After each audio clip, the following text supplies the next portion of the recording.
कौन है जो तुम्हें रोक रहा है? कम पैसे, ज्यादा उम्र, कम फैसिलिटीज, ज्यादा टेंशन, पैसे की कमी।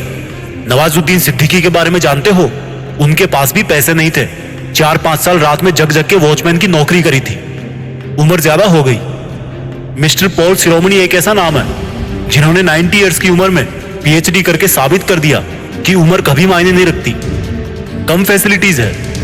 हमारे missile man doctor APJ Abdul Kalam अपने पापा की हेल्प करने के लिए साइकिल से अखबार बांटा करते थे।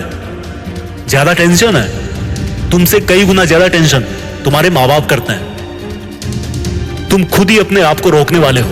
तुम खुद ही अपने आप को रोक रहे हो। अगर तुम्हारे सामने वाले के पास तुमसे ज्यादा पैसा है, कार है, सफलता है, नाम है, तो उससे जलने की जरूरत नहीं है, क्योंकि वो बंदा डिजर्व करता है। उसने अपनी जिंदगी में चलते हुए तुमसे ज्यादा पैर घिसे हैं। जब तुम टाइम पास कर रहे थे तो वो बंदा टाइम इन्वेस्ट कर रहा था। जब तुम पैसा उड़ा रहे थे तो वो बंदा पैसा कमाने का तरीका ढूंढ रहा था। जब तुम एक नौकरी ढूंढ रहे थे तो वो बंदा हजारों नौकरी पैदा करने की सोच रहा था।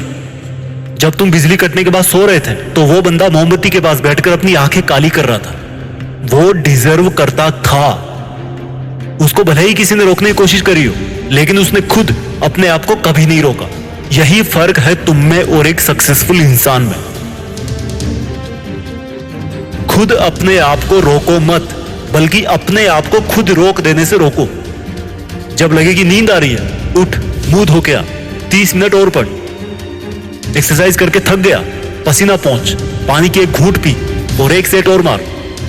बैंक बैलेंस खत्म हो गया तो दिल से महसूस कर कि हिम्मत का बैलेंस कितना बचा है। टेंशन हो रही है तो फोकस टेंशन से हटाकर सॉल्यूशन पर डाल। प्रॉब्लम को प्रॉब्लम समझकर बैठने में प्रॉब्लम है। जब सोचेगा कि ये तो एक और दमदार डिसीजन लेने का मौका है, तो प्रॉब्लम को प्रॉब्लम नहीं बल्कि अपनी लाइफ का एक टर्निंग पॉइंट समझेगा। बचपन में सबने पढ़ा था कि बूंद बूंद से घड़ा भरता है, लेकिन कभी भरने की कोशिश नहीं करी। बचपन में सबने पढ़ा था कि अधजल गगरी छलकत जाए, आधे भरे हुए घड़े से पानी ज्यादा छलकता है। हमने बस थोड़ा सा क्या सीख लिया कि ये मान बैठे कि सब कुछ जान गए, कभी पूरा नॉलेज लेने की कोशिश ही नहीं करी।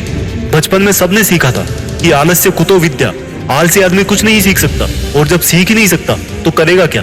इस दुनिया में कुछ बड़ा करने के लिए आपको बिल्कुल ब्रांड न्यू करने की जरूरत नहीं है, उसी को नए तरीके से करके दिखाओ। फर्क काम में नहीं, तरीके में होता है। फेल होने वाला स्टूडेंट भी वही बुक्स पढ़ता है, टॉप करने वाला स्टूडेंट भी वही बुक्स पढ़ता है, लेकिन उनका तरीका अलग होता है, और तरीका आता है सीख से।